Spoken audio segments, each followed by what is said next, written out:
Siemano, witam wszystkich. Słuchajcie, sezon grzewczy 2024 na 2025 uważam u mnie zakończony. Jeszcze tam klimatyzator u dziadka dogrzewa, ale to już nie wliczamy w cały sezon, bo to nie ma sensu. Także w tym materiale pokażę Wam, jakim cudem udało mi się ogrzać dom o powierzchni 160 m2, użytkowej powierzchni 160 m2, pompą ciepła, która spięta jest buforem, grzeje dom przez grzejniki za 2500 zł. Tak, około 2500 zł. Także zapraszam już do takich twardych, że tak powiem, excelowych cyfr, a później przejdziemy się po obejściu, o co chodzi z tą pompą ciepła, buforem, kolektorami, które też wspomagają centralne ogrzewanie. Da się, czemu się nie ma nie dać. Także zapraszam. I lecimy, jak to wygląda w liczbach. Także od początku ogrzewanie prądem COP1, bo jak widzicie tutaj mam już raz, dwa, trzy, cztery, piąty sezon umiarowany z tematu ogrzewania mojego domu, ale ten jest taki najbardziej opomiarowany tak naprawdę, najkonkretniej. I 2024 na 2025, tak, mamy ogrzewanie jakimkolwiek farelką, grzałką albo czymś podobnym nie występowało, także mamy 0 kWh. Ta pompa ciepła już dawno u mnie jej nie ma, ale tabelka zostaje, bo była kiedyś używana. I tak, tutaj mamy podsumowanie bufora, czyli co do niego weszło, co z niego wyszło, to co pomiaruje. I tak, z bufora poprzez wężownicę na CW, czyli do głównego zbiornika ciepłej wody użytkowej, wyszło 621 kWh ciepła. Pamiętajcie, tutaj są kWh ciepła. Z bufora na centralne ogrzewanie wyszło 10 477 kWh ciepła, a do bufora pompa ciepła wtłoczyła 11 269 kWh ciepła. Już tutaj gdzieś mam karteczkę i jak sobie tak na szybko policzyłem, to to co wyszło na centralne ogrzewanie i to co zostało wyciągnięte przez CWU, to jest różnica tylko 108 kWh jest straty do tego, co wtłoczyła pompa ciepła. Przypominam, że tutaj jeszcze jesień i wiosna wspomagają ile tylko mogą kolektory słoneczne, o czym wspomnę dalej w materiale, wam to po prostu pokażę dla tych, co nie wiedzą. I dalej. Sezon praktycznie cały, bo ostatni tydzień już obecna pompa ciepła 6 kW monoblok obsługiwał cały temat, a tak to obsługiwała pompa ciepła 7 kW typu split przerobiona z klimatyzatora. I tak, i ta pompa ciepła pobrała 3425 kWh i w tych temperaturach, jakich pracowała przez cały sezon, czyli sezonowy COP, wyszedł 3,28 COP. Przy średniej temperaturze zasilania grzejników około 35 stopni. Dodatkowo na ogrzewanie u mnie jeszcze składają się klimatyzatory.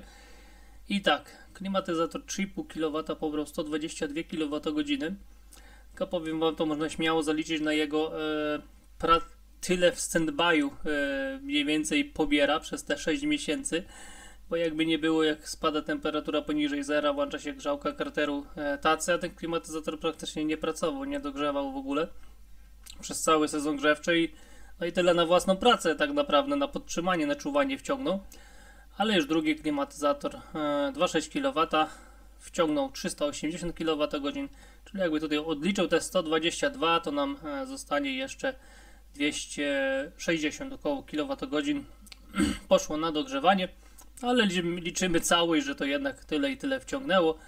Także finalnie cała energia zużyta na ogrzewanie, nie wyciągnięta właśnie tutaj jak z bufora, to jest ważne dla mnie, ile ja energii wyciągnąłem na centralne ogrzewanie, bo bufor mogę ładować znaczy z pompy ciepła, z kolektorów, z pieca, z grzałek, z kozy PV, z czego tylko tak naprawdę chcę. a energii i tak zawsze tyle samo będę potrzebował, żeby ogrzeć po prostu dom do zadanej temperatury. Także potrzebne było 3927 kWh, opał drzewo 0. Jak widzicie, trzeci sezon. Szwagier ode mnie drzewo wywoził, siebie pali, bo u mnie korniki je zjadają. I koszt tego sezonu grzewczego dla mnie, w moim przypadku, to jest 2474 zł. I już wam tłumaczę dlaczego. Zobaczcie. Koszt 1 kWh dla mnie to jest 63 grosze. Dlaczego? Dlatego, że w 2016 roku, jak wszyscy na mnie patrzyliście jak na idiotę, co ja robię, głupi jestem, to się nigdy nie wróci, założyłem sobie instalację fotowoltaiczną jedną na Solar Trackerze, która jest bez sensu i kompletnie nie ma sensu i to się nigdy nie będzie opłacało, a w 2020 roku, tak, to jest w 16, dołożyłem drugiego Solar Trackera 5 kW, wcześniej był 3,85 kW i dzięki tym trackerom tak naprawdę już prawie ogarniałem cały system, a jak już weszła pompa ciepła tak na dobre, to jeszcze z tego wszystkiego oddaję do sieci. Dlatego nakupiłem sobie prądu na 15 lat do przodu po 63 grosze. Taki szczegół, że już mi się to spłaciło, że już zużyłem na tyle prądu, że po prostu instalacje się, że tak powiem, wróciły. Dalej po prostu moje życie nie generuje kosztów, a jeszcze tak naprawdę dokładam tych zużyć. Ale dobra. Także patrząc na poprzedni sezon, zużyłem troszeczkę więcej. Na 2 sezony wcześniej zużyłem mniej, ale średnio około tych 4000 kWh się mieszczę. I nawet jakbym grzał w netbillingu, jestem teraz w netmeteringu, w netbillingu, to dalej byśmy się bawili w taryfy nocne, w taryfy tanie i takie inne rzeczy. I niżej 4000 zł by się zeszło bez żadnego problemu. A ja mając jeszcze magazyny energii i to wszystko w miarę pospinane, to przy zużyciu prawie 1500 kWh z sieci pobrałem 4000. Także widzicie, pobrałem z sieci to, co tutaj na ogrzewanie, no ale ja całorocznie liczę, jakby nie było. Także tak to wygląda sezon tak naprawdę za 0 zł, bo ja dalej płacę opłaty stałe 300 zł rocznie i nic mnie nie obchodzi, póki się netmetering nie skończy. Dobra, a teraz lecimy, jak to wygląda w realu, czyli jak te pompy ciepło, bufory wyglądają, jak to działa. I jeszcze jako dopełnienie Excela taki końcowy temat, ile kilowatogodzin ciepła tak naprawdę mój dom potrzebował tak do końca. Bo tak, to co wiemy z bufora, że wyszło 10687 kWh przy średnim COP 3,28, ale mamy jeszcze te 2 klimatyzatory i ja już tak liczę z tym wszystkim, z tym postojowym, całą resztą, bo to trzeba liczyć, no niestety ta energia wychodzi. I tak policzyłem, że te 2 klimatyzatory razem to jest 502 kWh poszło energii. Razy taki średni COP 3,5. Tam na pewno wychodzi lepsze, bo jednak to jest przetwarzanie gazu od razu na powietrze, a nie na wodę i później dopiero na grzejniki. Doszło nam 1757 kWh ciepła. Czyli na ten sezon grzewczy mój dom potrzebował 12 444 kWh ciepła. Tak to w zaokrągleniu wygląda, bo to nigdy do końca nie wyceluję z tym wszystkim, ale już mam jakiś po prostu pogląd na to wszystko. No i dobra, słuchajcie, tak wyszło, jak wyszło. W netmeteringu bawimy się dalej, ale dla tych, co nie wiedzą, idziemy teraz, że tak powiem, dla tych, co wiedzą tą nudną część, jak to wygląda tutaj w praktyce, fizycznie. Także mamy bufor 900 litrów, który oczywiście nie mieści się w kadrze, żeby nie wiem co. Układ domu, tak jak mówiłem, 165 metrów nawet, o, się pomyliłem. 165 metrów kwadratowych to, wszystko. Poddasze na razie jest nieużytkowe, w ogóle nie ogrzewane, a nic, odcięte jest. 110 jest grzane bezpośrednio grzejnikami, reszta to jest właśnie ta maszynownia tutaj. I też jest grzane stratami, także no to ciepło nie bierze się znikąd. Tutaj jest też mieszane, utrzymywane jest 20-21 stopni, zależy jak tam jest oddawane. 2 klimatyzatory na wspomaganiu, pompa ciepła, bufor. Pompa ciepła jeszcze, stary układ z gry Amber Prestige'a. A tak to wygląda na schemacie, już z nową pompą ciepła. Także pompa ciepła lata sobie tutaj. Ogólnie układ jak pracuje cały, to pompa ciepła pcha ciepłe, ono przelatuje przez bufor, idzie na grzejniki, później nam wraca i z powrotem. Tylko że tutaj jest większe mieszanie, bo pompa ciepła, jej pompa obiegowa działa pomiędzy 1500-2000 przepływu litrów na godzinę. A tutaj mamy stały przepływ na układ centralnego ogrzewania około 550 litrów, także zawsze wyjdzie tu podmieszanie.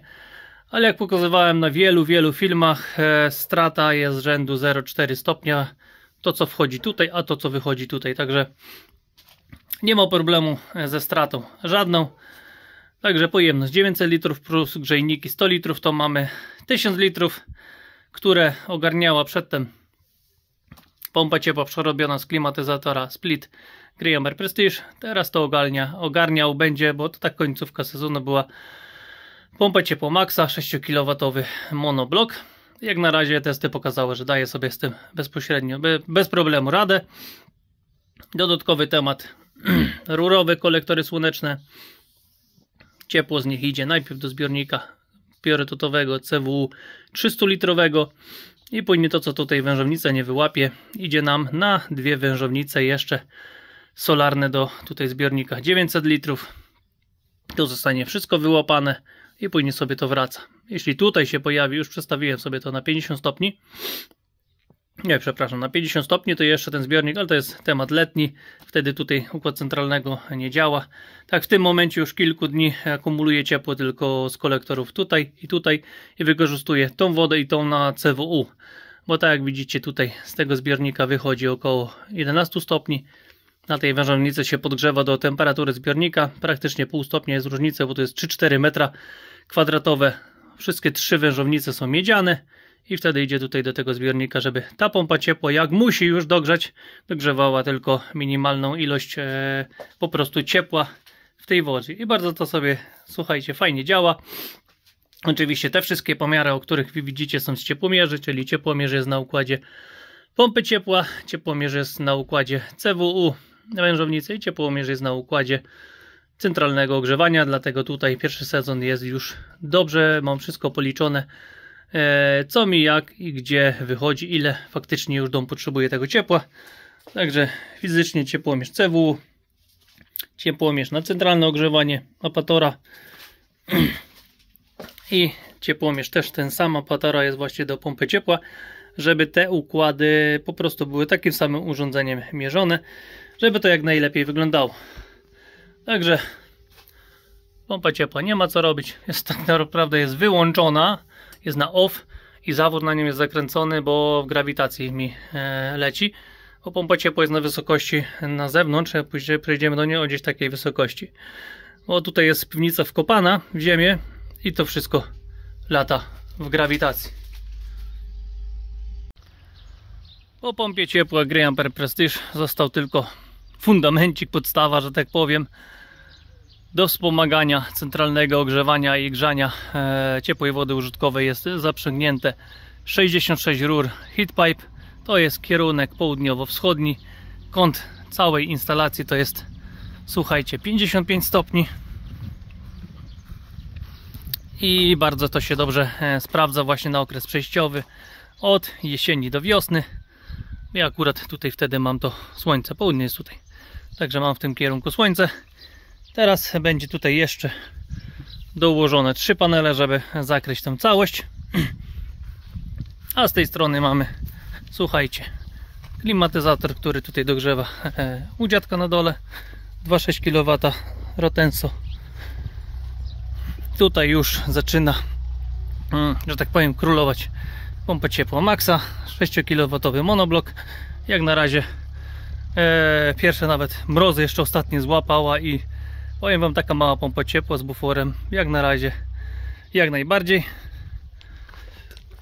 I dodatkowo tutaj mamy na sam koniec klimatyzator 3,5 kW, też Rotenso, bardzo fajnie to sobie lata, to jest Rotenso i Moto Seria X, także pełen pakiet zimowy z grzaniem karteru, podstawy i wszystkie te pierdoły tutaj ma, ale na razie nie ma co w zimie za bardzo robić. A tutaj temat może na przyszłość, jak się uda, kogenerator, też ogrzewanie i prąd oczywiście.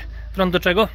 Prąd do magazynu energii, żeby później była energia dla pomp ciepła, a ciepło wykorzystane do bufora, żeby było ciepło, także dwa w jednym. Ale to przyszłość i to taka bardzo mocna przyszłość, bo nie mam na to na razie kompletnie czasu, mam kupę innej roboty i no nie ogarnię po prostu tematu życia. Także słuchajcie, tak to wygląda, że jak człowiek wszedł w system netmeteringu w 2016 roku i patrzyli się na niego jak na idiotę, przecież prąd jest tani, no to ci to głupi jesteś, to teraz brzydko bym powiedział, że śmieje się z innych, ale długo żeśmy starali się ludziom wytłumaczyć, że jak to będzie, co to będzie i że ten rynek energii niestety jest sztucznie cały czas naciągany i to nie jest dobre po prostu. Także mając fotowoltaikę i pompę ciepła w netbillingu też się da, tylko trzeba to z głową zrobić. Trzeba to wejść w taryfy po prostu, przepraszam, coś zaswędziało. Wejść w taryfy te G12W, weekendowe, inne rzeczy i najlepiej korzystać z tej energii. No nie jest takie proste właśnie, bo pompa ciepła pracuje cały czas, ale starać się korzystać po prostu z tej energii więcej, jak jest tańsza energia, mniej jak jest droższa. Ewentualnie urządzenia takie jak OZPV, też jeszcze do dogrzewania. Dużo jest opcji. Najlepiej to jest hybrydowy magazyn energii, także z fotowoltaiki to co sobie nałapiemy na zapasik, to później pompa ciepła przetwarza. Także ja to wszystko pokazuję u siebie na kanale. Na razie takiej skali na 50-60%, bo jestem w netmeteringu i jeszcze nie potrzebuję wszystkiego tego uruchomić. Ale przyjdzie czas, że wejdę w netbilling i człowiek, jak jest przyzwyczajony do niepłacenia rachunków przy zużyciach teraz około 15 000 kWh, a odkąd Renault Kangoo auto elektryczne została wymieniona bateria na zasięgu 80 na 250 km, no to mi dojdzie kolejne 4, nawet 5000 kWh, 5000 km, nie kWh, co będzie tylko na plus, bo pamiętajcie, mając auto elektryczne, mając fotowoltaikę, jeździcie w cudzysłowie za darmo, nie wydajecie na paliwo, tylko tankujecie się, że tak powiem, ze swojej energii, tak? Czyli to, co nie wydacie na paliwo, możecie później w okresie zimowym wydać na rachunek za prąd i wyjdziecie na zero, albo wam to się dołoży, bo tutaj fizycznie cały czas nie wydajecie na paliwo, prawda? Czyli wam to zostaje. Ja to tak liczę. Teraz już w tamtym roku zrobiłem 14 000 km, jakoś tak, nie? To 8 000 coś mi wyszło, że na paliwo nie wydałem. W tym roku pewnie ze 20 000 będzie albo i więcej zrobione. Także zwrot auta idzie momentalnie, w oczach takie auto się zwraca, bo kilometry lecą, powiem wam, jakby nie było. Także wszystko można. Z celem podsumowania. Pompą ciepła da się ogrzać dom przez grzejniki, wpięty buforem jeszcze dodatkowo. Tylko dalej, mówię to z głową, trzeba z głową. No i przewymiarowanie grzejników to jest podstawa. O tym nie wspomniałem, przepraszam.